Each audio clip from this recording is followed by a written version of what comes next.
Call the meeting to order for the March 28th study session. Madam Clerk, roll call.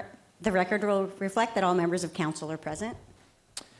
We're going to go to current business. First item is clarification of items on the consent calendar.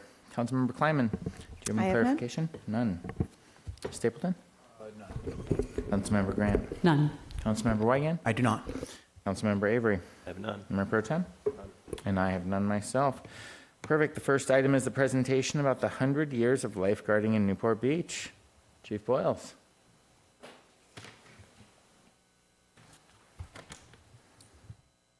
Good evening, Mr. Mayor, members of council. Thanks for giving us a few minutes of your time tonight. You may recall back in 2011, the fire department celebrated its 100-year centennial as we started back in 1911. So 12 short years later, our lifeguards came along. We established a lifeguarding department, and it's my honor to present Lifeguard Chief Brian O'Rourke tonight, who's going to take us through the 100-year storied history, some humorous, some tragic moments. And with that, take it away, Brian. Okay. Thank you very much, Chief Boyles. Mayor Baum, council members, it's an absolute honor to be here tonight to present to you the centennial of the Newport Beach Ocean Lifeguard Service. I was going through this research on this presentation.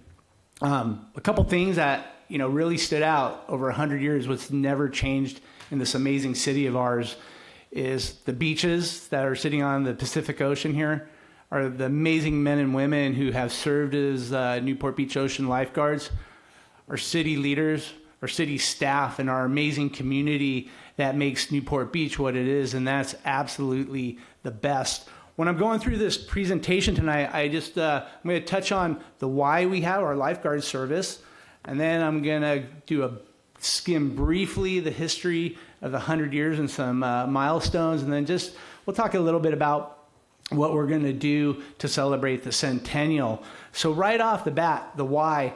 This picture the first picture of the slideshow here, this is a massive rip current off of 15th Street, actually 17th Street. You can see the church steeple of Our Lady of Mount Carmel in the background.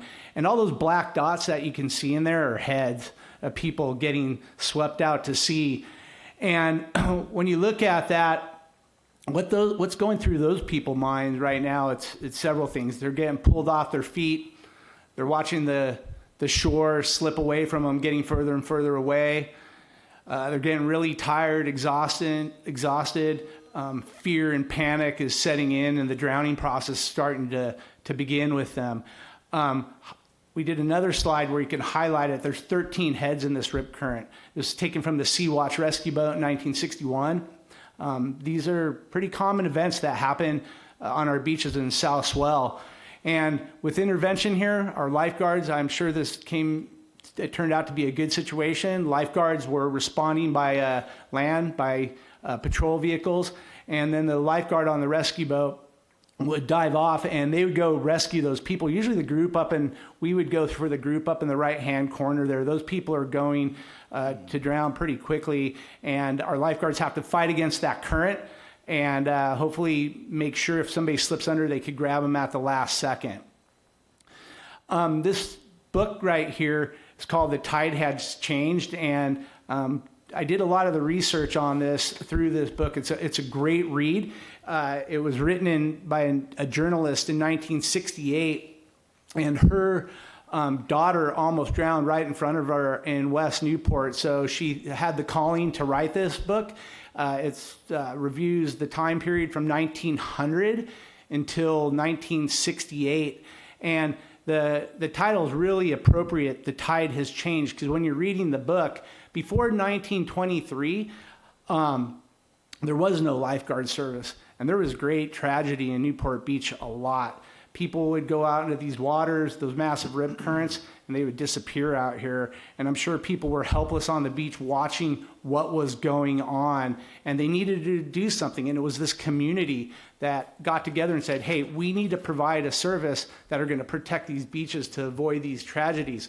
So instead of going into a response mode, it went more into a preventative action mode, where when the lifeguard service was created, there was a saying, prevent when you can.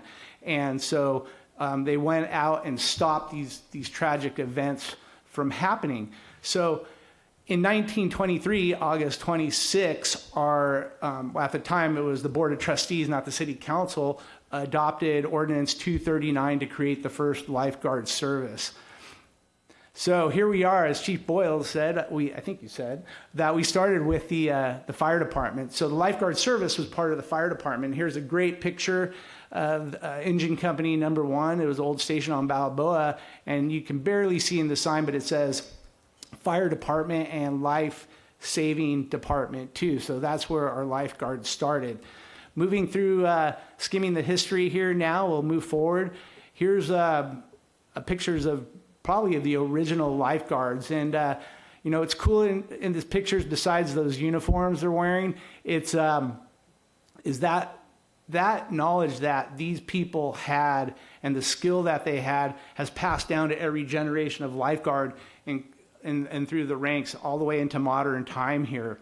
So that's the first class there. And then just kind of some highlights here. Things started after 1923, lifeguard service started to get creative in how they were protecting the beaches. And you'll see there's the first lifeguard tower there, or one of them. There's a rescue dory. They used to have to row boats out to get people who were in distress. In the early 20s, some of the other inventions were a tower phone hooked to the lifeguard tower, so the lifeguard can call in, get backup, and respond to some emergencies. And the lifeguard service just kept expanding through the early 20s and 30s. Some of the other notables was the first female lifeguard was hired in 1929. All we know is her name was Hilda. She was a really great swimmer. She worked the Newport Pier, and people really liked her down there.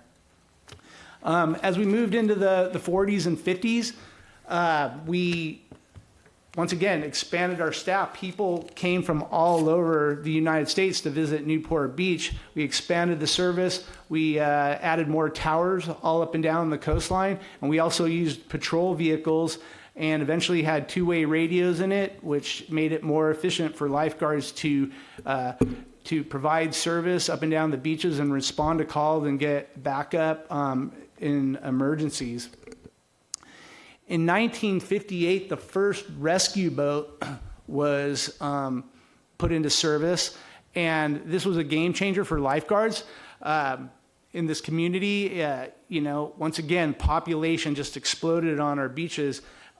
People came from all over the place, and it was said that the first rescue boat in the first decade in 1956 to 66 saved thousands of people. So pretty interesting.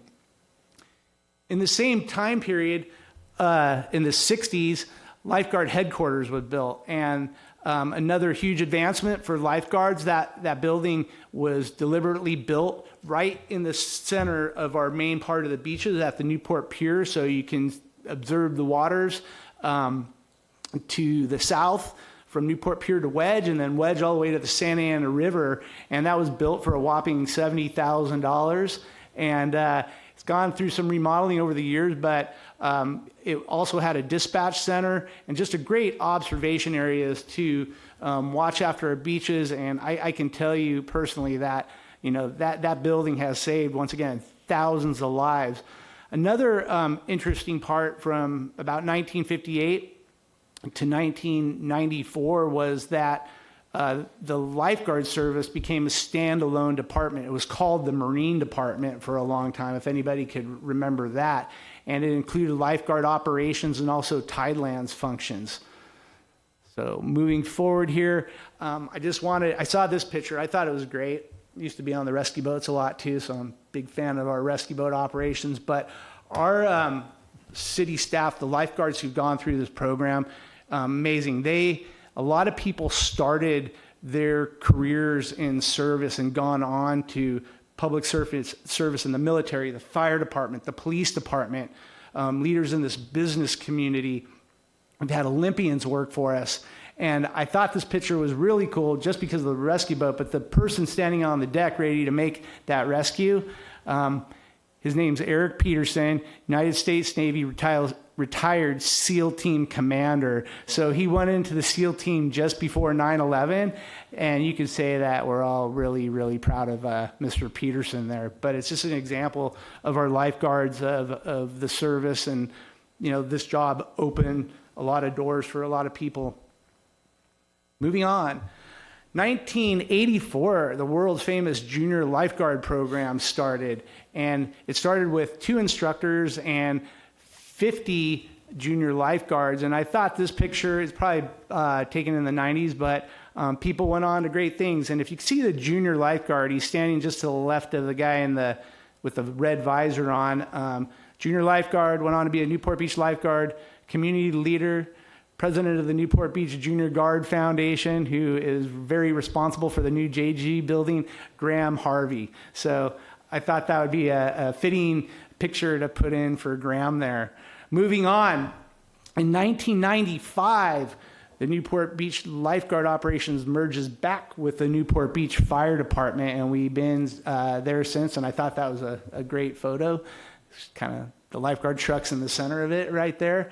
2014, the most significant incident to happen to the Newport Beach lifeguards was the death of Ben Carlson, who died in the line of duty, saving another person's lives. And in the picture, starting at the top left, Medal of Valor, the top center picture was the search for Ben by our lifeguards. And just that incident alone was heroic. And they found Ben over a half a mile away from where he went missing. The waves and the currents were that strong.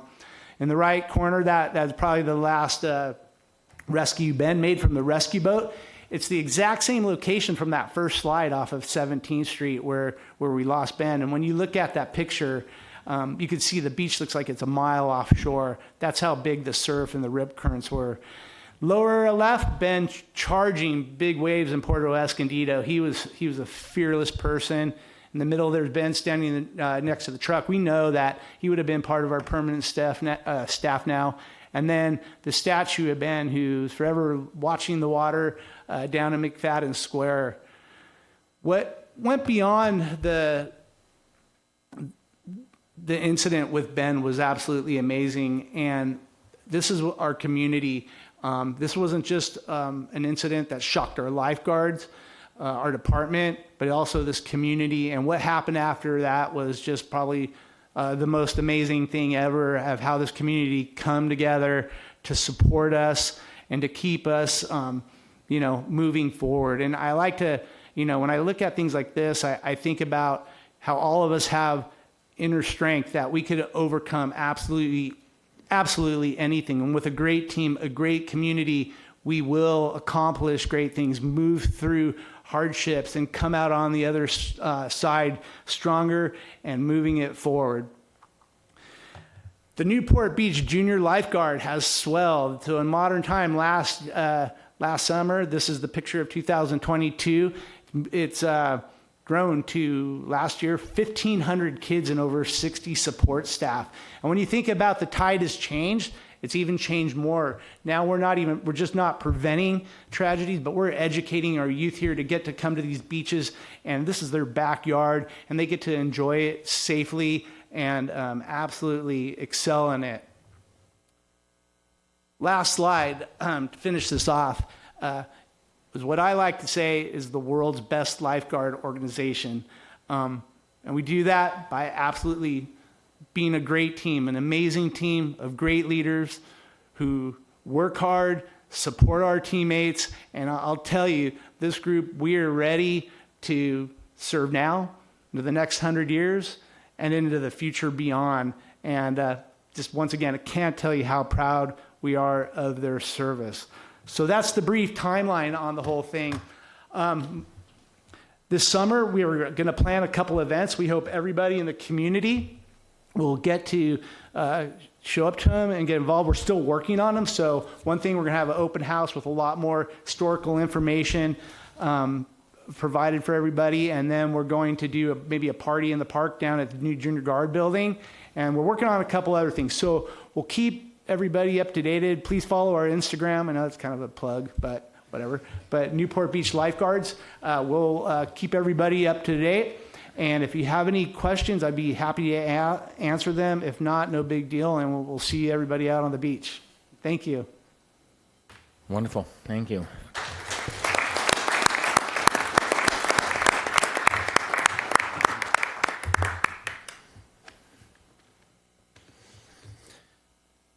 Excellent. We're moving on to item 3, early look at the CIP. It's exciting.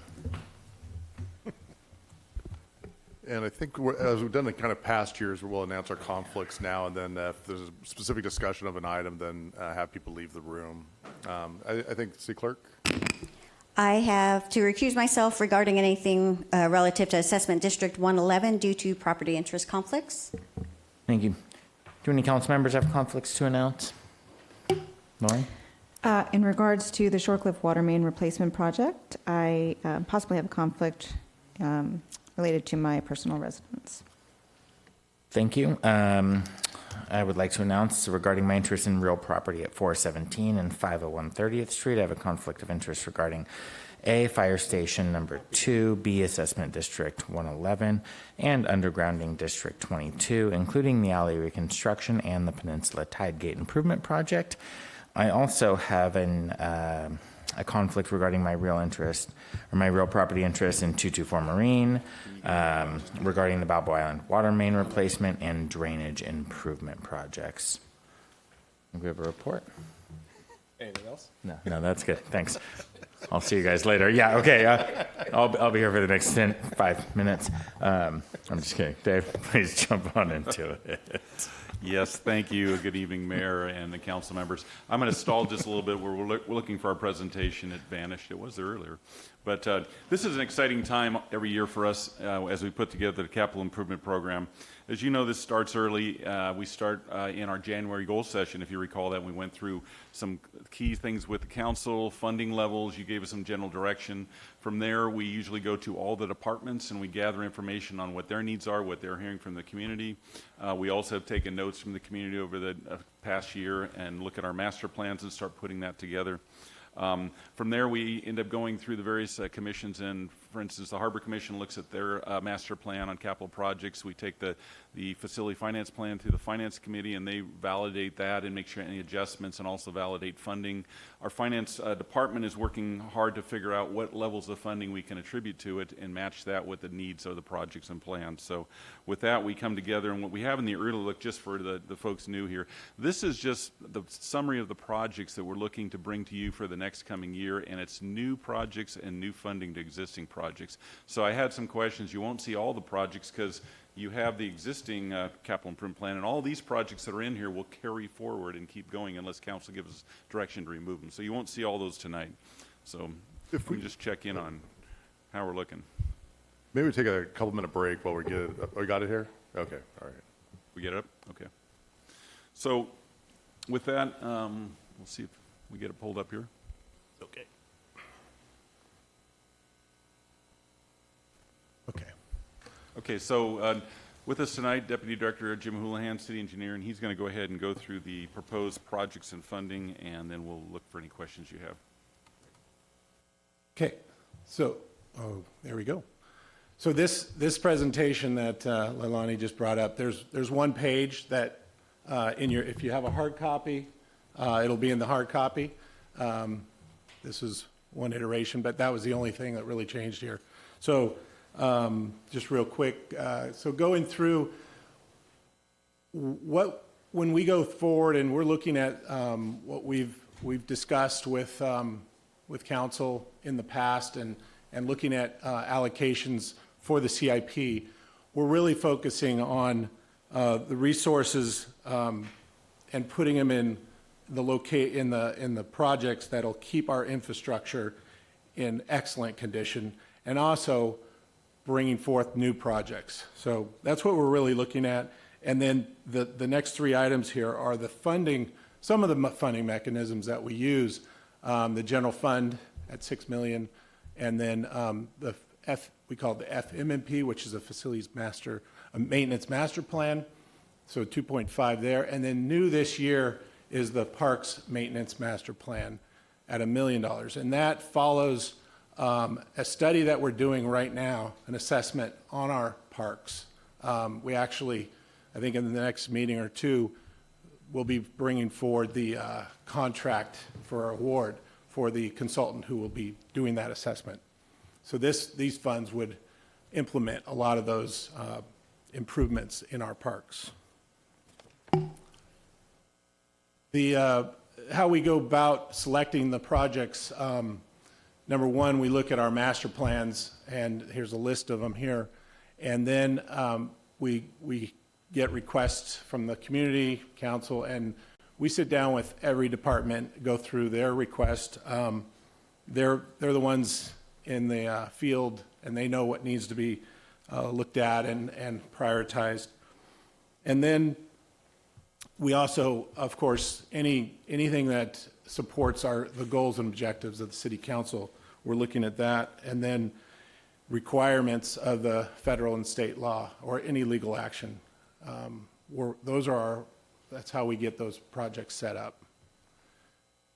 So in the last, since July of last year, beginning of the fiscal year, these are some of the main ones that have been completed. There are others totaling $38 million.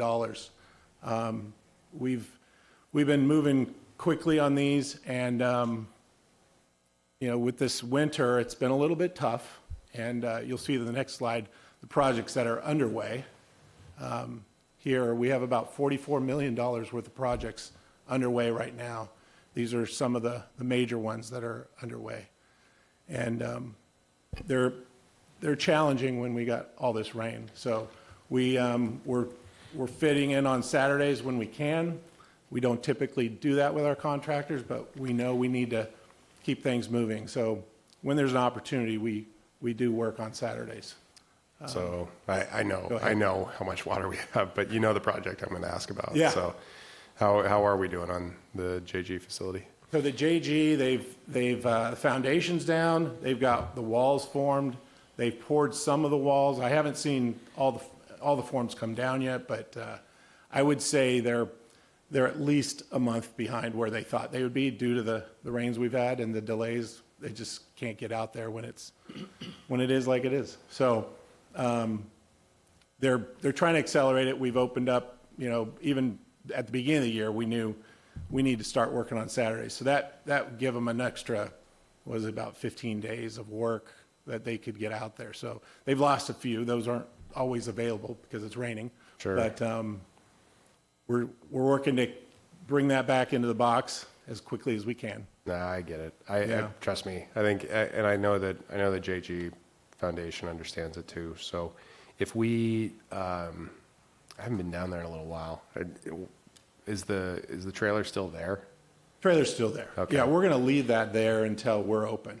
Yeah. When we're open, then it'll come out. So next fall, after the summer, it'll come out sometime after Got it. that. Okay. So we'll be comfortable with that for So sure. we'll have so during the JG season, the expectation is that if it puts us behind and JG start up without this building, we're still doing the construction. We'll still have a ton of safety there, obviously, because Absolutely. of the number of kids running around with construction Yeah. still going on. Yeah. But if that were to happen, we'd still probably have. We'd have it open at some point during the JG. I would expect so. So Yeah. okay. We'll plan All some right. level of opening, but we'll transition, work with the fire department, the lifeguards, when they want to transition, maybe if we can get it mid-season or something, that'd be great. Yeah.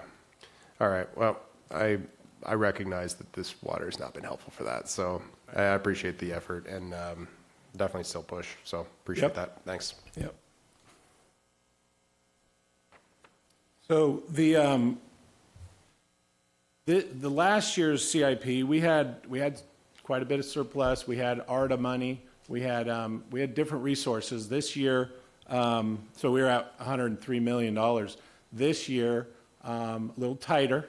We're working with resources we have. And so we're at a total of $72 million, $29 million in new funding, and I'll go through that in a little more detail, and 43.3 in the rebudget. And that rebudget is, I did some assumptions on what we'd have encumbered by the end of this fiscal year.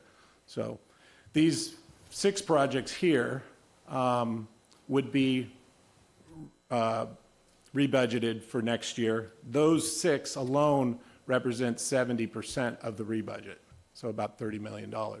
So as you can see, we got some large ones there. And number 1, the library lecture hall. So Good. if you, Yeah, Councilmember Avery, you want to? Somewhat related. I'm interested in sort of your view of the scope of the damage from the winter rain cycle that we've just gone through in terms of road repair, various damage to parks, that sort of thing. And so I think you probably have an idea of it's still coming. it's still coming. No, And then- we've got this week going too, but We've seen a number of things. Luckily, it's been a long, consistent rain. Sorry, I was gone the last month. I heard about it, but we had a lot of rain. I had a big bucket. But the areas of concern, Mike had talked to me this morning. We've had probably over 20 trees we've lost. With that is a related private property damage. You've seen some pictures of vehicles that have been smashed. We're looking at that. Trying to put a list together right now in recovery with the declaration of emergency. Maybe we can get some reimbursement on that. The parks haven't had a lot of issues. You heard about the slide we had in Galaxy. We had some private property. There was one house completely lost, another house they're trying to save, the south, and a third house that community development's working with. I think we can save that. We've got some infrastructure issues, utilities working on some storm drain related things there. There's various small points here and there in the harbor, and some of our roads have held up pretty well. Good news because the council takes good care of our roads, and they weren't in bad shape to begin with, so they're holding up pretty well. We'll have a few potholes, but rain brings potholes, but nothing like we'll have in other cities because they're well maintained. The biggest concern we've had is the beaches and just the ongoing southerly swells, which is not normal for us. We've lost a lot of beaches, as you go down towards Balboa Pier. We're fighting that constantly. We're trying to keep the berm in place. Up by the growing fields and the 40s and 50s, 60s streets has had a lot of erosion. We probably will lose. We have a bike rack and a shower some folks have seen out there. We might just lose that. It's putting teaspoons of sand in a tide we just can't keep up with. We're trying with that. So on the front there, we're aggressively working with the Corps trying to get their Stage 13 project off, which is a sand replenishment project. Also, the harbor dredging has a lot to do with that because several 100,000 yards of material move right into the Balboa Pier for re-emplacement there.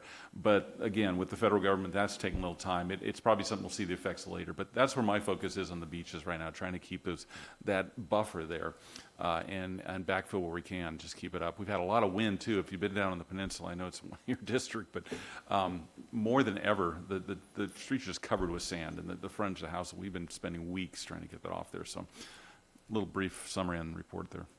Thank you. Just to continue on that theme, I live on 56, so I'm familiar with the area, and that showers, that's probably any day now. Maybe after this recent storm coming up, maybe we'll lose it, but that's frustrating. I'm assuming we'd have a plan to rebuild that, or? We'll put it back in. We'll probably have to relocate it back safely until the beach. And just so you know, for the audience, the beach does move. We have pictures where the beach has gone way back towards the houses back in the 60s and back.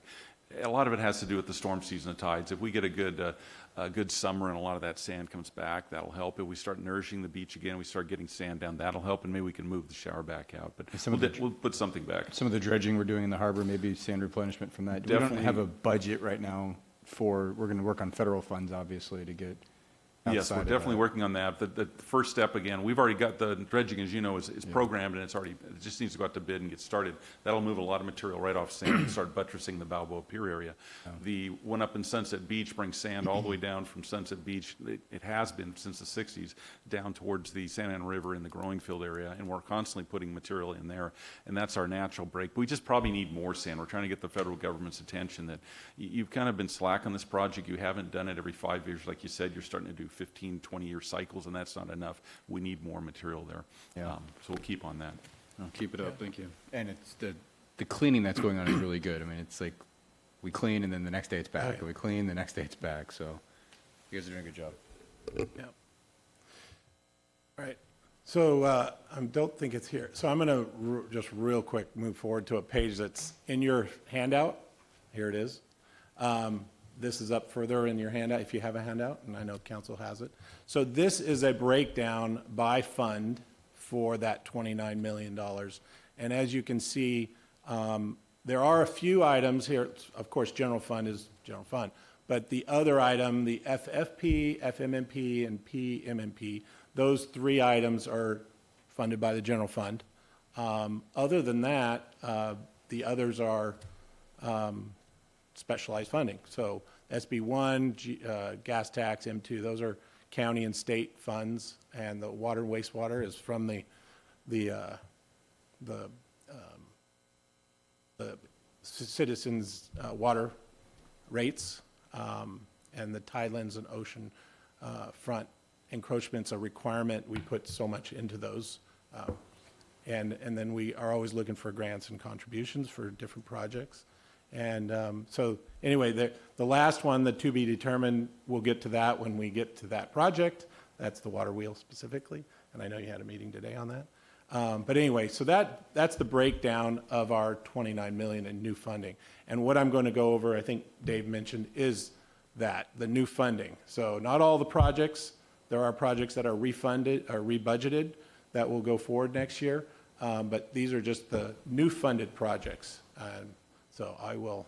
I think the significant that Jim was showing is that there's about $10 million in general fund going towards our capital improvement program this year, out of about $30 million, or about 1/3. We use a lot of other funds to balance this.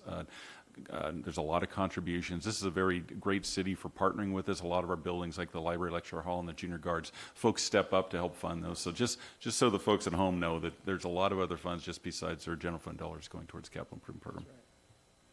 So, and I'll go through these pages, and if I'm going to just hit on one or two in each page, and if you'd like to talk about anything that I didn't talk about, let me know. So here we're going to start with facilities. Main one here is the 15th Street restroom replacement. That's under design right now, and so we're funding for construction sometime probably in 24, the second half of the fiscal year is when we'll get through permitting and such. So we're moving forward with that one. Under streets and drainage, the one here, East Coast Highway pavement rehab. That one is the next section from Jamboree to MacArthur. So we've done the East Coast all the way down to Newport Coast, and now this would be the section that the city is responsible for. So it's a large project that we're under design right now. Just a side note, the Caltrans next fall will start on the repaving of Coast Highway from the river to Jamboree. So it's about a $10 million project. They'll be out there messing stuff up. But anyway, they'll be out there working on Coast Highway in the fall, starting in September, October timeframe. So that's going to be a large project. Mr. Mayor, can I jump in on that? Please, thanks. Just, will they work with the city trying to find when the appropriate time to be doing that construction will be? Like, they're going to do that in the summer, they're going to do that during the day? You know, when are they going to be, I'm sure you can coordinate with Caltrans to at least get an understanding on. Absolutely. They actually wanted to start in late April, and they would be done in the middle of summer, and we said no. And why don't you push it to the fall? So after Labor Day, sometime after Labor Day, we're working on that, and we've worked with the contractor to agree and push them as well. So right now we've pushed it out from happening so early and going into the summer. We didn't want that to happen. And within hours that are not. The hours, I don't know right offhand if they had planned regular day hour working hours, or if, like we've done a lot of night work. I'm not sure where they're headed. We'll State isn't always on the same page on that. The state is not as flexible as us, but we'll work at nights in business areas and daytime in other areas. But we'll surely put our input and try to get them to. The Jamboree work that finished, a few months ago. Yeah. That was a frustration because that was during the day and it was impacting a lot of visitor and locals. Yeah, we had planned at night, but then we had really cold nights, and we couldn't get the pavement, we couldn't get the asphalt, because it doesn't stick when it's too cold. So we were having cold nights, so we had to go back to days. So that was the problem, one of the problems, along with supply. I know the contractor had problems getting it in the midsummer, so it fell into October when we finally got to it. So. Okay, cool. Thanks. Okay. more streets, street and drainage projects. With our project on Coast Highway, we'll also be working on the short section of San Miguel between Newport Center and MacArthur. I know a lot of us drive through that area, so it's always very crowded and confusing for a lot of people with those quick turns through there. And the last page, this is one page that is different, the one that she brought, Leilani brought up. But that Superior job, that is getting pushed out to the following year. So what we have on this list here would be Von Carmen. We funded some of it last fiscal year, and we'll fund the additional amount this year. This has some federal funding in it. It was funded last year as federal funding, but the remainder will be SB1, which is state. And then we've got some work over with the county in the airport area on Irvine Boulevard. On our transportation side, these are programs we have every year looking at signals. The traffic signal program will be focusing on the airport area specifically. On the water quality and environmental, I mentioned earlier that TBD was the Newport Bay trash wheel. We've got about 1.8 million right now, but we need about 1.3 more. This is something that we're going out to bid actually tomorrow, and hope for the best bids. We've got a good number. We think that's in that $2.8 to $3 million range. So in about a month we'll know, and I know we'll continue working on that funding for that project. Councilmember Avery. I know this is probably, I think this is in there, but we're still going to move forward with looking at that improvement at Old Newport Boulevard and Coast Highway at the arches. Oh, yeah, that's already in the... So that's in design still. Yeah. In the future, I think it's next year or the following year, I think it's next year, we have the funding set up for that project. We're looking for OCTA grants, and so that's the proposed moving forward. We're still working with Caltrans on that. Yeah, I know. And the owner, trying to work that out right at Old Newport and Coast Highway. Yeah, that's an area that really needs some help. Yeah. Thank you. Under the parks, harbors, and beaches, the park section, not a lot new planned. We do a playground refurbishment every year. We have a lot in the works right now. We have Royal turf replacement. We have a couple other projects that will be encumbered by the end of this fiscal year, so they're not showing up here. So there's a lot of projects still underway. And then this, as I mentioned before, the park maintenance master plan, which will fund the work that's brought forth through the assessment that we're going to be working on. That's funded for this year. More on the harbors and beaches side, one of the larger projects, the Balboa Yacht Basin docks. So we'll be working on replacing those docks. They've been there for about 35, 40 years, and they're due to be replaced. They're seeing a lot of signs of cracking and failing, so we'll be working on that. So this is just the design effort, and in the following year or two, we'll be having the construction side of it. And this too is where we have the funding for our program for our beach and sand management. The bigger project, the Surfside Sunset, of course, those are the big money is the state and the federal. We funded this past year our share of the Surfside Sunset. So, in a few years, we'll be funding our next, hopefully, next phase of that. Councilmember Avery. Real quick, is the Harbor Commission at all involved in the redesign of the Balboa Yacht Club, Balboa Yacht Basin docks in terms of slip sizes and? That's, They will be once Yeah. we start the design. This is just funding it. Once we'll have to go through them on the design and figure out what we're doing at that whole basin. We also need some dredging in there, so it might coordinate it with our current project dredge. Great, thanks. Well, I have you too, just on that sand management.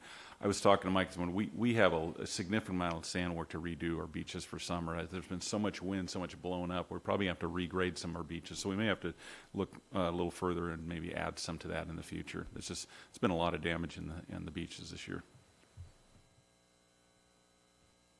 And then the last items here, one of the things we're going to look at on the island regarding the wall specifically is the ferry landing area with the restroom. And it's one of our low spots. We're going to be looking specifically at that area for a design that works both for the beaks and for the city in that location. So that's one of the efforts we're going to be undertaking next year. And then on the water side, we've got quite a few projects. With the undergrounding that's occurring in the AD 124, there's also some water line replacement that has to occur. So a lot of the alleys that will be trenched for the dry utilities going underground will also have a water line replacement in them. So we're just getting ahead of it. That's what this is. So we're getting ahead with this project, this $1.9 million project. Some of the work's been done in, I think it was 2016, but there's still remaining this phase 3 work that needs to be done on the island. And then one of the things we've added this year is a study for new wells and pipeline in Fountain Valley. So we have 4 wells, two shallow, 2 deep aquifers in the same location basically, and we need to look for another location. We're continually updating and upgrading those wells, but it's something that long term, this study will do this work, and we're looking 10 years out for an actual driving a new well likely. So we just wanted to start ahead of time and really be proactive on this. On the wastewater, again, these are programs that we have every year. Some of the sewer main lining and repairs. There's some new homes being built on Kings Road, and that sewer along that hillside is our responsibility. And so as they replace, and we've replaced most of that sewer. There are just a couple sections that need replacement. So as they rebuild, we're working on it, and so that's some of that funding will go into that. Other than that, it's when we get into undergrounding or other issues that we run into sewer and we need to do some work. So that's what this fund works for us. And then another thing we're looking at this year is a program or a study for electrification of our fleet and our courtyard, utility yard, civic center, and getting a plan in place as we move forward. The fleet is one of the first things that the state has really said, hey, and really it's the big equipment that they're looking at. So anything over 8,500 pounds is what they're looking at transitioning in the short term. So we're going to start some work on that. We've already worked with Edison to give a quick look that they offered for free. So we've gone through that process. Now we just need to take the next step and get some consultants on board. And then I showed you this slide earlier, just a recap on that. And this is a little bit of a look ahead on some of the projects going forward. In 24-25, we're looking to start the work on Balboa Island at the Collins Island Bridge end and the pump station for our drainage system. So that would be the first project would include the bridge and the pump station and some of the backbone drainage. And then also the more significant project is the Balboa Library and Fire Station 1. So we hope to be ready to go with construction on that. Following year, continuing with the next phase of the drainage project, and then also the long-awaited channel crossings that we have to get to. We've got quite a few water mains and sewer mains across the bay that need replacement. So we're going to be getting on those. We're doing work right now on the design. Following that, the last phase of the drainage, and then looking at the Newport Pier and McFadden Square area.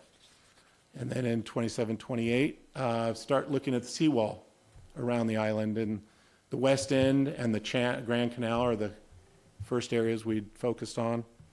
And then the furthest year out, some more water replacement in the Irvine Terrace, which we're working on right now on the west side. This would be the east side. That, if you have any comments or questions. Wonderful. Seeing none appear, let's go out to the public for public comment. Don't all rush up once. Live here in Newport Beach, and I also work for AMG and Associates. We were the low bid submitted for the lecture hall, and as far as the comments I've heard, will the project be put on hold till next year, or are you still possibly looking for funding? We were the low bid on February 28th. Asking the question. Wonderful. I'll take statements up here right now, and then we can look to addressing some of those in a little bit. Next comment, please. Good afternoon, Council, Mayor. Nancy Scarborough. This is related but not in the CIP budget. I've noticed that there is some activity happening in the Talbot Channel with sand. They are hauling away a mountain of sand, and they are putting it on trucks and taking it south. It's not going to Newport Beach. So I'm wondering if that's something that we can protest or comment on. I think it's a county project, but anyway, I'm just curious what's going on with that. Thank you. Wonderful. I actually think Dave could probably speak to that, but I believe the county has a contract for that sand that they sell and make money on. We would very much like it, Nancy. We very much would. Jim? Is that, or Dave, am I right there? To El Moro, actually. Yeah, Okay. They're actually using local beaches, but we'd prefer it on our beach, but the county controls the sand, and they are taking it to a beach south of us, Okay. where they're having erosion problems. Thanks. Mayor Blom, members of the council, my name is Jim Mosier. I submitted some written comments on this, which you may or may not have seen, but included complimenting the Public Works Department on releasing the slide deck here last week so that the public had time to review it before the meeting, and I submitted some comments about that. One comment I did not submit touches on an item that you're going to be receiving tonight on your consent calendar, which is an update on the status of the city's general plan and our compliance with that. It's a matter I have some interest in because you appointed me as a member of the General Plan Advisory Committee. And I just wanted to, which in connection with, we're encouraged to actually read our general plan. And I wanted to read you one sentence, which is out of something called the Implementation Program. It is chapter 13 of the general plan, and it is the subject of what you are receiving on your consent calendar tonight, how we comply with the various implementation programs. The very first implementation program, 1.1, I wanted to read you a sentence out of it. It says, when the city or any external agency responsible for planning or implementation of public works within the city prepares an annual list of proposed public works and its 5-year capital improvement program, these must be submitted to the Planning Commission for review for conformity with the adopted general plan.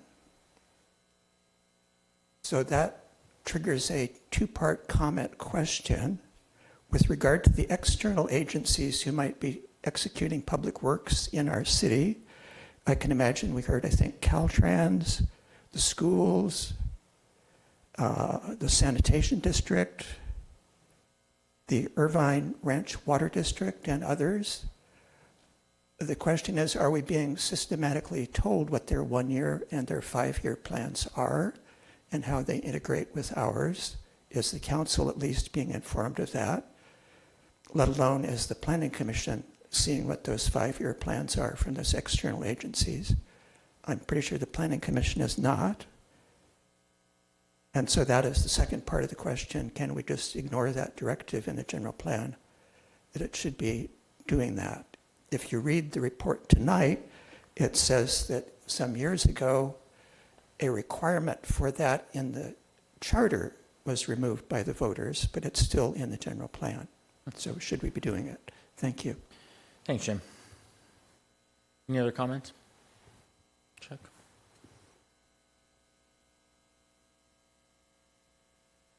It's part of your 3 minutes, Chuck. Thank you. Charles Fancher, Jasmine Creek. I was looking at the material that Dave and Jim was very helpful that you presented beforehand, and I see in the area of water, several millions out of $44 million being currently spent on water projects, $14.5 million proposed to be executed in 23 and 24 in water-related projects. In the planning session on February the 28th, David indicated that the Balboa Island drainage will be about a $20 million total cost, so the 6.4 that we're talking about today is just an initial installment payment. There's going to be another $5 million or so for Balboa Island on the little island on a proportionate basis. I don't know about other parts of the landscape in that area. And there's a possible discussion about $60 million in seawall projects that we may have to deal with in the near future. All that added up together is $93.1 million. And we need to be cognizant that this discussion isn't about today's projects. It's about a longer range project scenario. And we need to devise these projects that I'm sure Dave and Jim are doing in a way so that they are adaptable to a changed future condition. Because we shouldn't presume that today's conditions are tomorrow's conditions. We see it in extreme weather that I think is starting to become a winter event, and we see drought becoming a summer event, and we're going to bear both ends of the spectrum. And I'm not going to believe that the federal government's going to bail us out or that we should rely on them. Same thing with the state. And we need to be cognizant of these factors as you make these decisions. Thank you. Thank you. Any other public comments?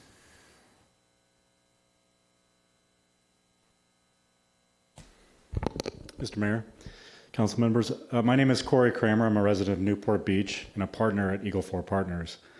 We own Balboa Bay Resort and Club, Newport Beach Country Club, Vea Newport Beach, and the new Pendry Newport Beach opening in September. We have invested hundreds of millions of dollars into Newport Beach and will continue to invest hundreds of millions more. We're very bullish on Newport Beach as we all live, work, and play here. We believe strongly in the vital importance of Newport Center and Fashion Island as the heart of our city. It is the civic center where commerce, hospitality, and ingenuity reside and thrive. We support all forms of new investment, elevating Newport Center to its fullest potential. The Library Lecture Hall is in reality much more than just a lecture hall. Its vision is broader and more encompassing. It's really a civic venue for cultural and intellectual pursuits, arts and music, business conferences, symposium, and more. Like the amphitheaters of ancient towns or the great halls of modern cities, Whitty Hall will be a central part of Newport Beach's civic life and cultural fabric. Thank you for your leadership and continued investment in Newport Beach. Thank you. Next speaker, please.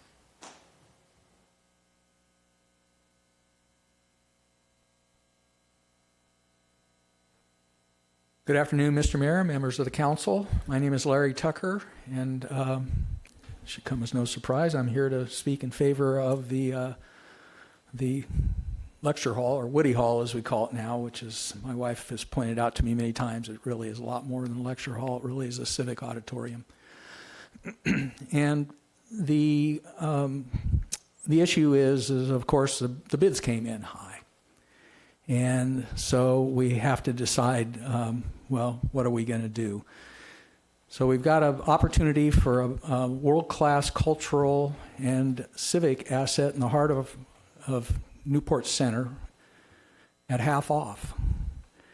And I believe that's a worthy investment. But the bids are high. Bids are high for every project. I haven't heard of any projects that are under since we pulled off the fire station that came in under, but that was an anomaly as it turns out. So really what it comes down to for the council is the question of funding. I don't think anybody thinks that it's a bad idea to have a civic facility, a gathering spot. So the question is, paying for the cost, and especially the extra cost. So here's what I kind of figured out when I was on the finance committee for 6.5 years. Paid attention some of the time. I probably missed a few things, but every year except for the first year of the pandemic, the city had a surplus. It's in a structural surplus. And our city managers were really paying attention in city manager school, and they all come back with surpluses because it's a lot easier to explain a surplus than it is a deficit. Most neighborhoods are overwhelmed by new construction. You can't travel into any neighborhood. I just replaced 2 tires on my car with that had nails in them. That's an occupational hazard of living in Newport Beach these days. That all equates to higher property taxes. The property taxes in Newport Center due to the housing element mandates are going to be huge. In addition to the Ritz-Carlton residences, which I calculate alone would account for about $1.5 million a year. I mean, we're talking about really big dollars if Newport Center is properly planned. And those are not impactful units. The people that are going to be in those units that are viewing the ocean are not going to be getting up in the morning to drive in rush hour, and they're not staying at work late to drive in rush hour. It's kind of a perfect setting for us, but there's a lot of dollars that are going to be coming in on property taxes. The TOT taxes are also going to be increasing thanks to Eagle 4 and their investments in the VEA with the Ritz-Carlton residences and the Pendry. I'll let you wrap up. A little bit more. And another big source of money in my mind is that we have a giant amount of reserves that are all in these different funds that have obligations. But when I'm looking at the recent treasurer's report, it's like, it's right around $375 million, which has been earning hardly anything for the last decade. And as the longer dated government obligations roll off, and they're not really long, it's not like the problems we've heard recently, that money is going to earn money, and the money has to stay in the funds, but that just means that the funds need less support from the general fund. So that's a real source of money that we'll have. And then finally, debt service. We've got $8 million a year that rolls off in 2041. It's 18 years from now, but a lot of these projects are projects going to happen over a long period of time.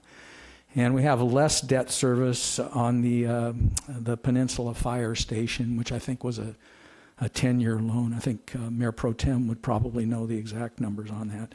So there's plenty of extra money that will be coming in, and it's just a question of managing resources until that money arrives. And you have a civic auditorium proposal. It's not unusual for an affluent city like ours, and I think that it's important to keep in mind that the Library Foundation is not going to be using this building even half the time. They're going to be using it a lot. They have a lot of programming. They raise $700,000 a year approximately to pay for that programming, and they're full-time employees. The city doesn't pay anything towards that programming.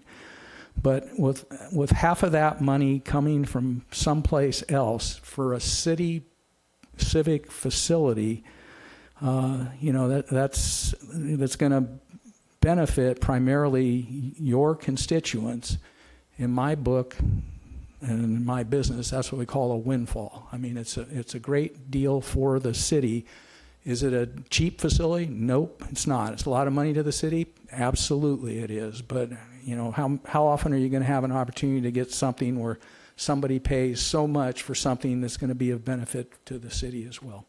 So when you are considering that over, the high number that came in on the bids.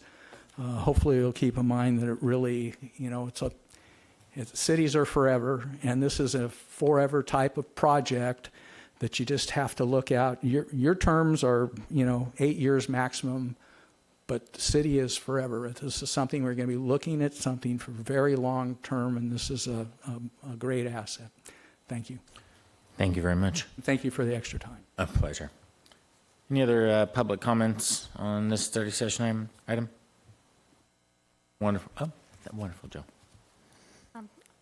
Hi, Jill Johnson-Tucker, and I chair the Beyond Book campaign for the lecture hall, which is now Woody Hall, which is really a civic auditorium.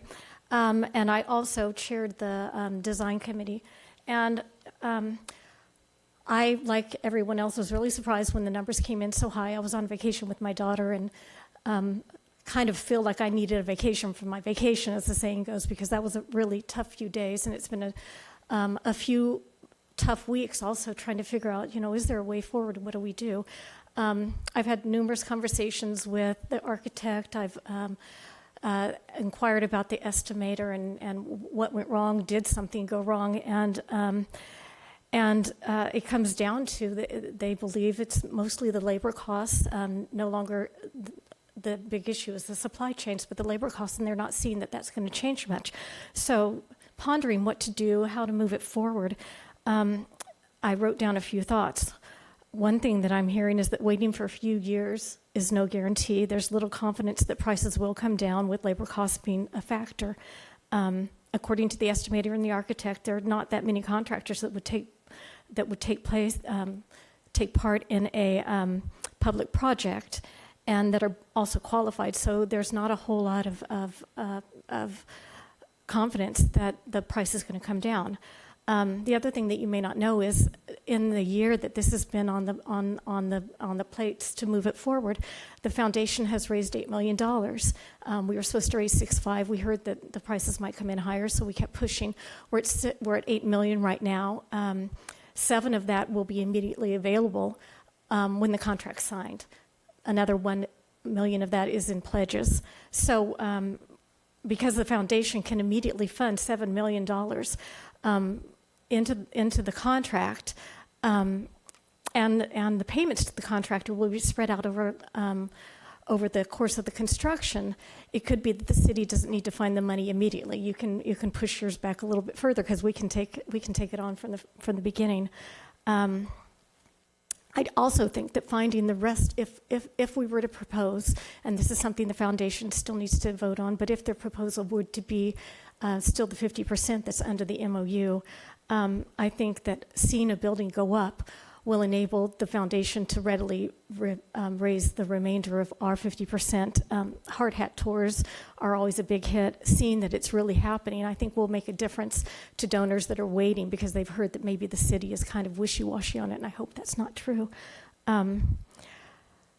The other issue is that donors committed thus far may not be interested in taking part at a later date. The funding that we've raised thus far isn't going to be available indefinitely. We're required to return that funding if it appears that the project's not moving forward. Another thing that concerned me was is there something that we could have done to cut back on? Go ahead, Jill. Okay. Was there something we could do to cut back? The hall itself is not over-designed. The architect that we selected was an architect that the city has a lot of experience with. He designed Oasis Senior Center, and he made efforts all along to value engineer because throughout the design process we were getting feedback from the estimator. The city staff was checking, the city engineers were checking, the architect was checking, and value engineering was happening all along. One item that I wondered and asked the architect is, had we not put the building where it is, could we have, could we be building it for less? And there are lots of pipes and lines that are crisscrossing in that location. However, locating next to the library and next to City Hall so that it's easily staffed for both library events and civic events is important to both the city and the library personnel and worth the extra expense in the long run. Additionally, for seminars and events that may involve a pre or post event, a cocktail gathering, a lunch, those types of things, the ability to use the Friends Room, the Bamboo Courtyard, or the Community Room to bop into 2 venues makes this an extra special location. Finally, despite calling it a library lecture hall early on, it was a working name, but this is really a civic auditorium, now Woody Hall, and it'll be available for a multitude of uses. It's an important amenity for a city whose cultural center is the Civic Campus, Newport Center, and the library. We have no other place to gather in large numbers as a community. Newport Beach is a great place to live, but this extra amenity will add immeasurably to the cultural offerings for residents of all ages. Thank you. Thank you. Any other public comments on the study session? Wonderful. I'll bring it back up here. Do we have any comments from the dais? Wonderful. And I want to thank all the speakers tonight. And I do want to say that, we look at every one of these projects, and the reinvestment into the city is so important to everyone that sits up here. I think that's why we're all here. We're looking for the best way forward in all of these ideals.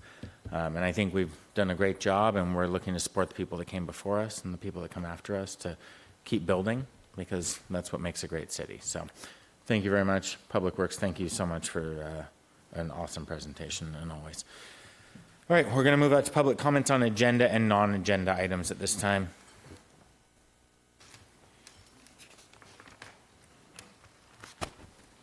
Mayor Blom, members of the council, my name again is Jim Mosier. 2 quick comments on the study session that you're about to hold. There are 2 items on it. The second of the 2 items on the closed session is discussion of whether you as a council want to participate in an amicus brief on litigation involving the city of Costa Mesa over, I think it is, residential care facilities. I just wanted to point out that 2 months ago, on January 24th, there was an identically titled item, and the public was told that you had decided to participate at that time. So I'm wondering if you are now considering not participating, or why the same item is back again. And the first item on the closed session is yet again, discussion about the price in terms of payment of a property in the airport area that we understand you're considering acquiring for use perhaps a decade from now as a new police headquarters. And I just wanted to read to you from our general plan implementation program the sentence that comes after the sentence that I just read before. And that following sentence says, additionally, when the city acquires property for public purposes, and I think a police headquarters would be a public purpose, the Planning Commission is required to review this action and report on its consistency with the general plan. Had we paid attention to that, and had there been a public discussion before the Planning Commission of whether this was an appropriate place for a police headquarters for the people of Newport Beach or not, I think we would have had a better process, because the public just saw the price in terms of payment showing up on a closed session without knowing why we were acquiring that property. I think we should have done this. Thank you. Thank you. Any other public comment on agenda or non-agenda items? All right, wonderful. Mr. Harb, you have a closed session announcement? Thank you. The City Council will adjourn to closed session to meet with the city's real property negotiators regarding negotiations with Park Miller related to the 1201 Dove Street property, and to meet with the city's legal counsel regarding potentially filing or joining an amicus brief in support of Costa Mesa, and that's related to the SoCal recovery and raw recovery cases, and that's all as set forth on the agenda under items 4A and B. Excellent. We're going to be recessed until 5:40 regular meeting. Thank you.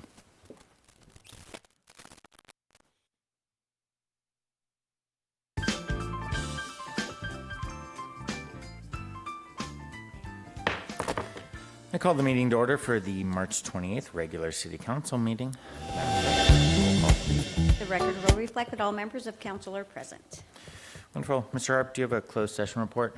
Yes, just briefly. In regards to item 4B, the motion was made by Mayor Pro Tem O'Neill and seconded by Councilmember Kleiman to authorize the filing or joining in an amicus brief in support of Costa Mesa and the litigation matters listed on the agenda. Thank you. Thank you. Now it's time for the invocation by the Reverend Ralph Williamson of Church of Our Redeemer, Church Irvine.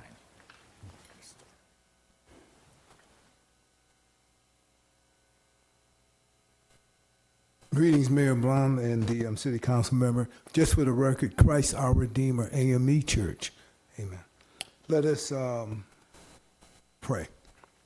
Most gracious God, the creator and the sustainer of life, we heartily beseech you for these your civil servants, the mayor and council members of the city of Newport Beach.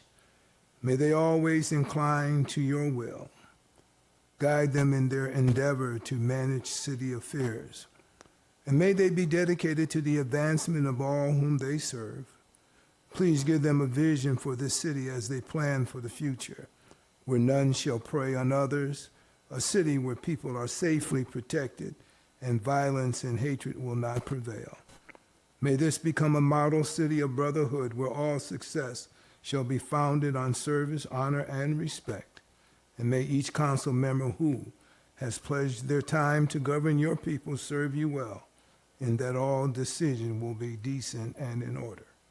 Hear this our prayer, in the name of the one God, the giver of every good and perfect gift, who governs us all. Amen. If you'll please lead or join me in the Pledge of Allegiance to our beautiful country. I pledge allegiance To the flag of the United States of America, and to the republic for which it stands, one nation, under God, indivisible, with liberty and justice for all.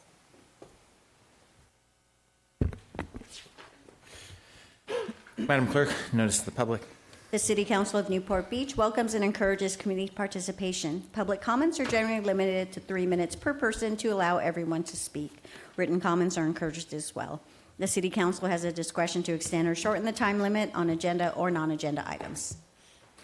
Now it's time for council announcements or reports from council members on committee activities, and time for council members to request A1 items to be placed on a future agenda.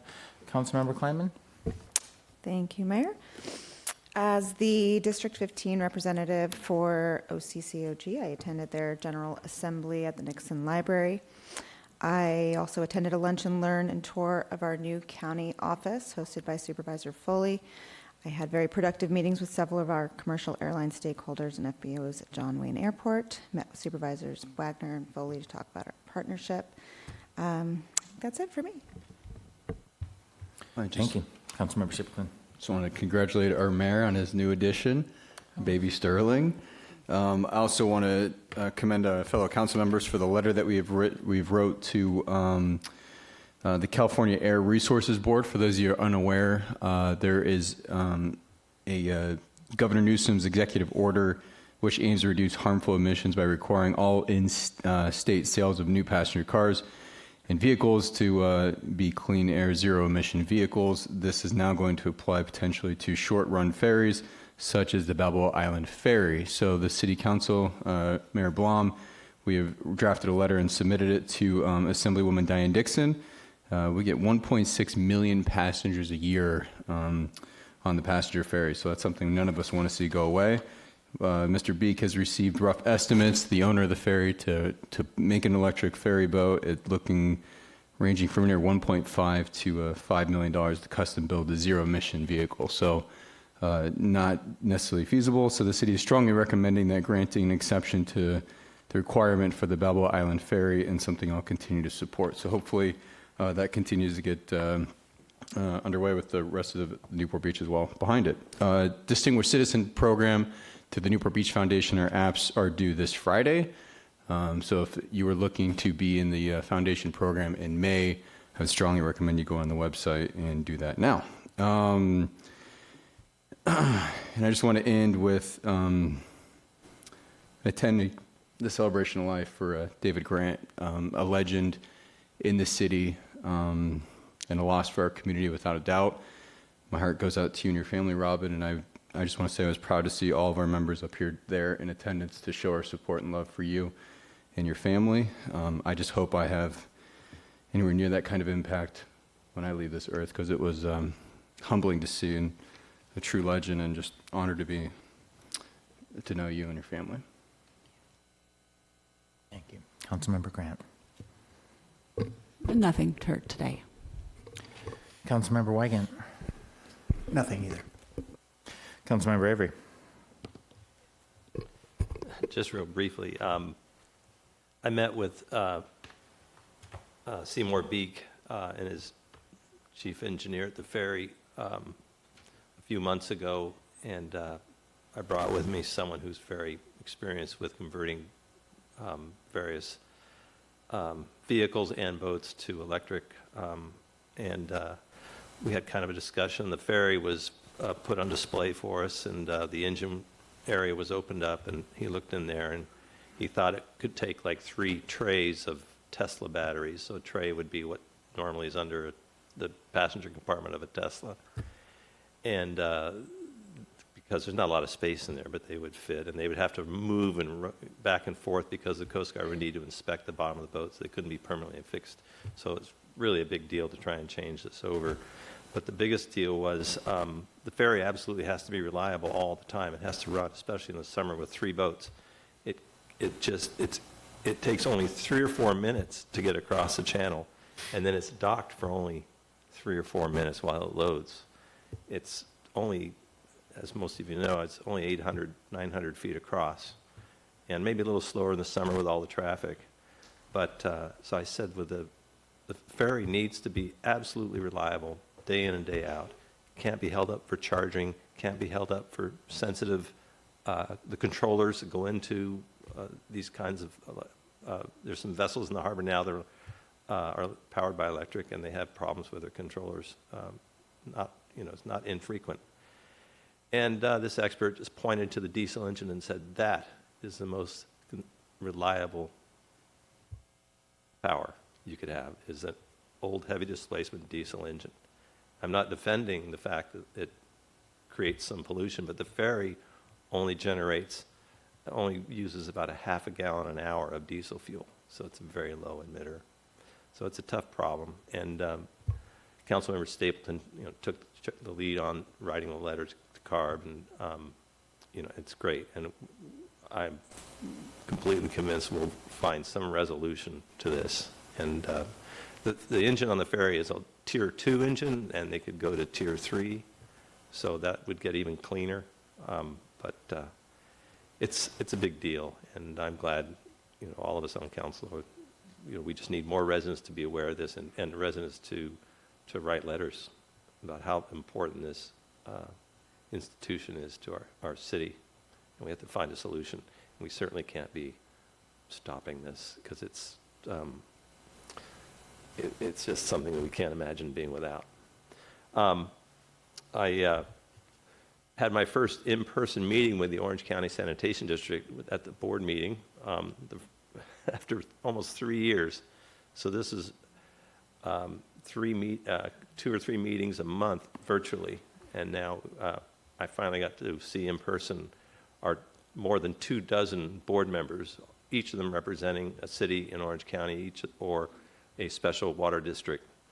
And in that time, more than half of the board had changed, and it was really something. And I'm just so glad that we were able to come back in person much earlier.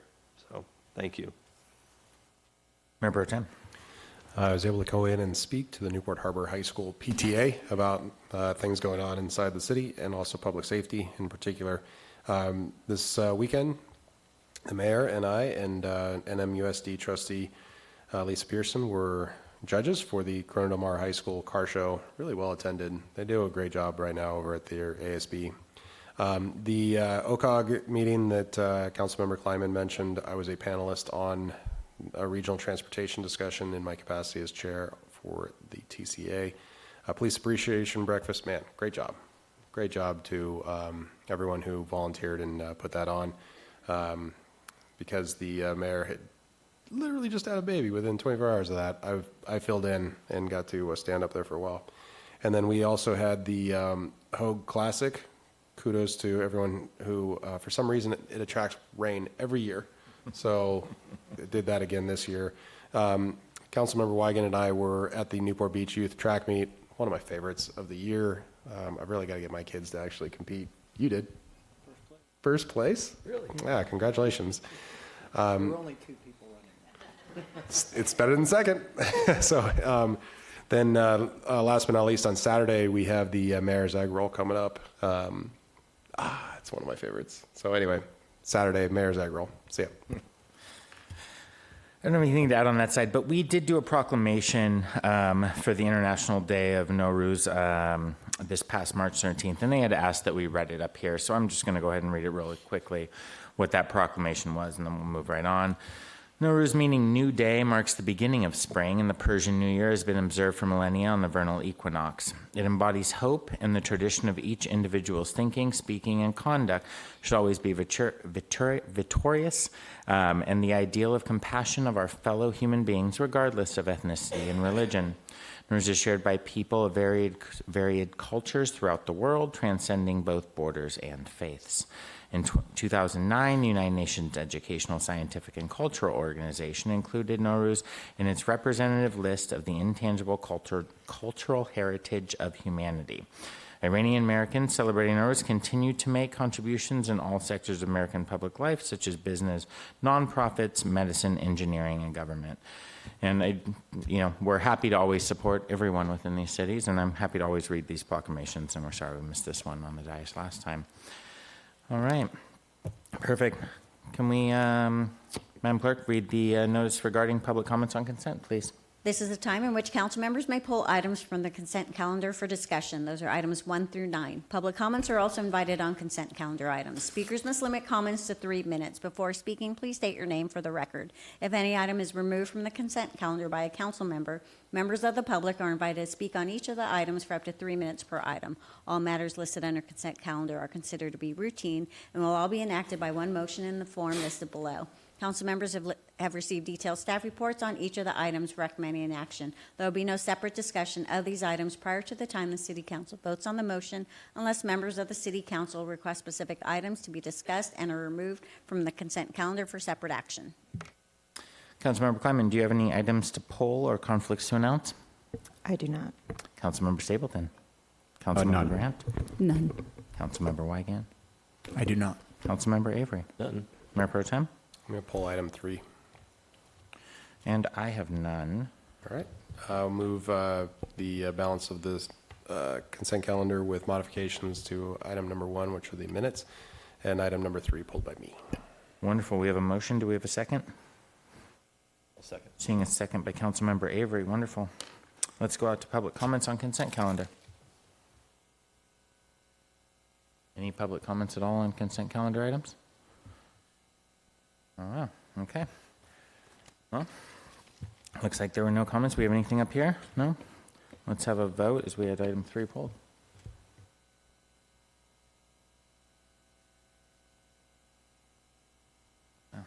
The motion carries unanimously, 7-0. Item 3. Local emergency. Want a staff report? Nope. Okay. I have comments. Councilmember O'Neill? Yep. Mayor Pro Tem?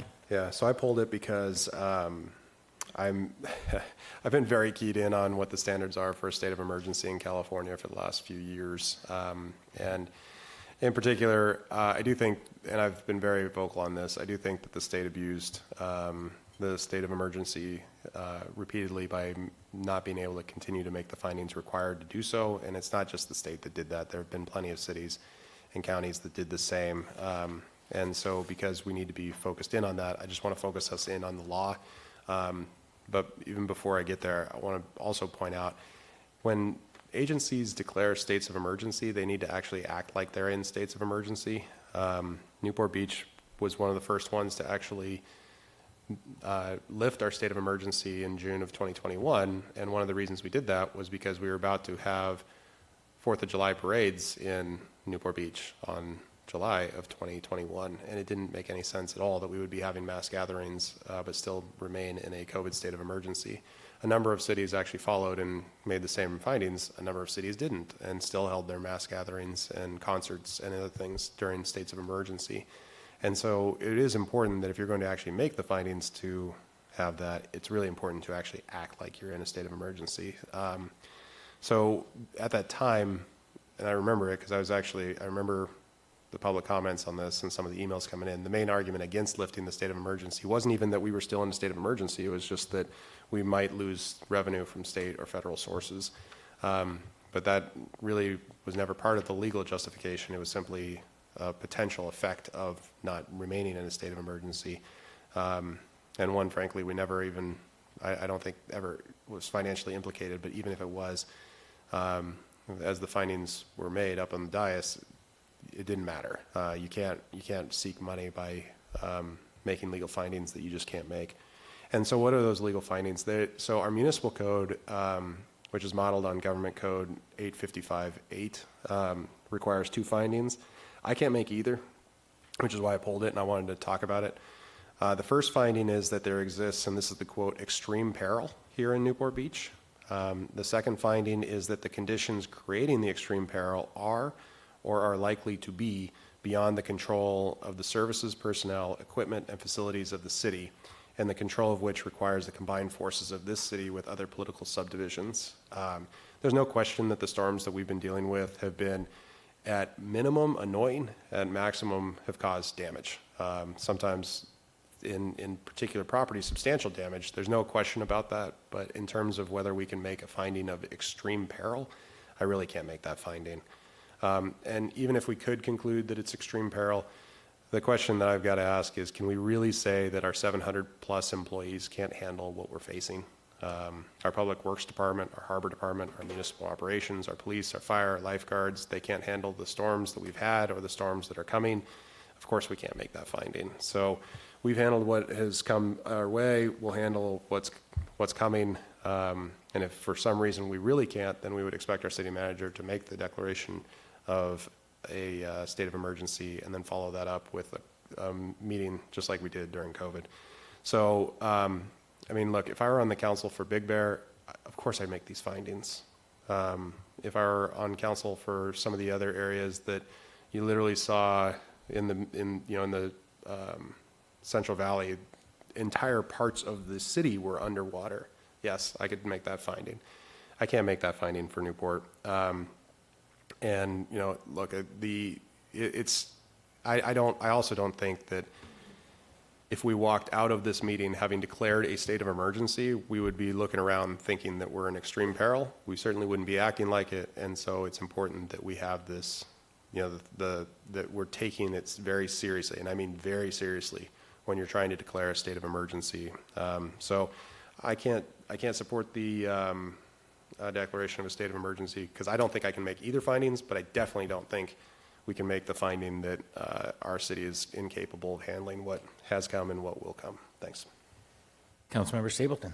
This question's to you, Grace. If we got in a situation where we didn't move forward with the state of I'm thinking the county's in a state of emergency right now.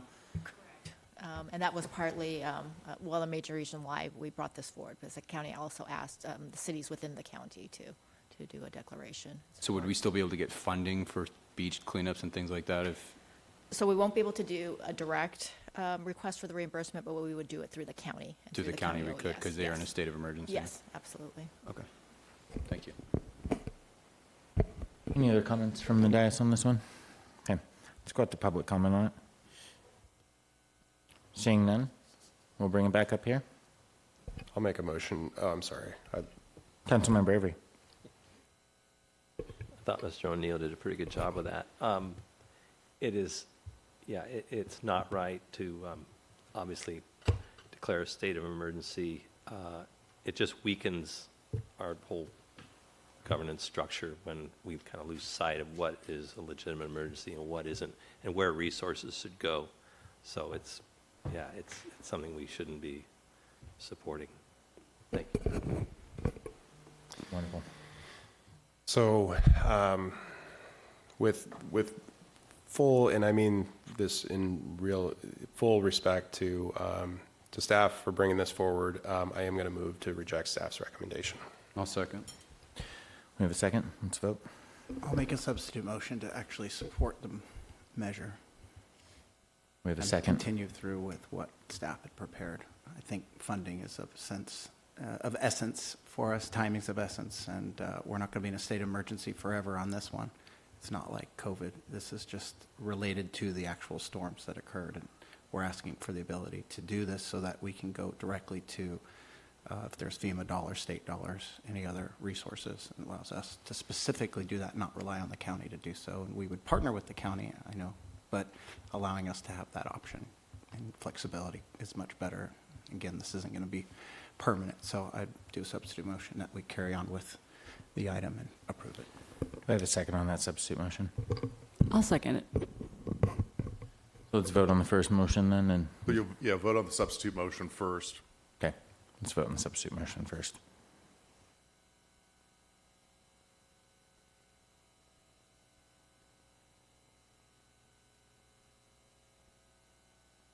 With Mayor Blom, Mayor Pro Tem O'Neill, and council members Stapleton, Avery, and Kleiman voting no, the motion fails 2-5. And now you'll vote on the main motion. Let's go ahead and vote on the main motion.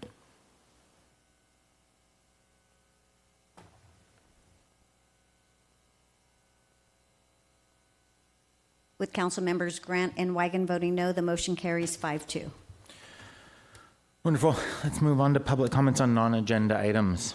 Any public comments on non-agenda items, please come up.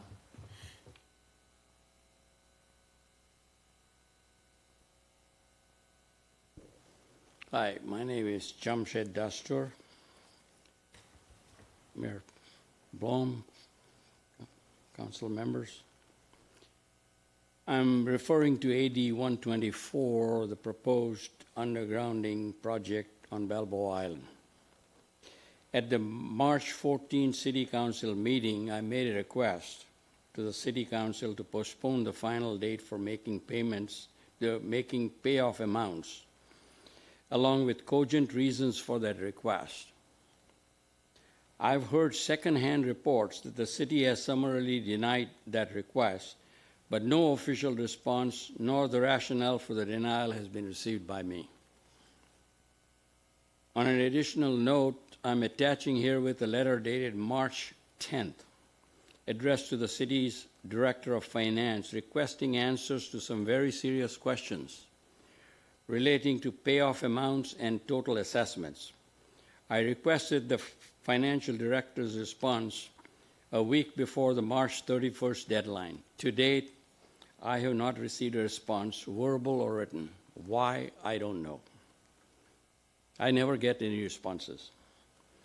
There is no other way to put it but that the property owners of AD 124 are being held at ransom by their own elected council members. In my personal case, I was told that if a payment of $34,118.82, my payoff amount, is not made by March 31, I would have to make a payment of $37,287.91, my total assessment, if I chose to make the lump sum payment after the currently scheduled meeting of April 22nd. A penalty of $3,169.09, or a little over 9% for about a month of delay.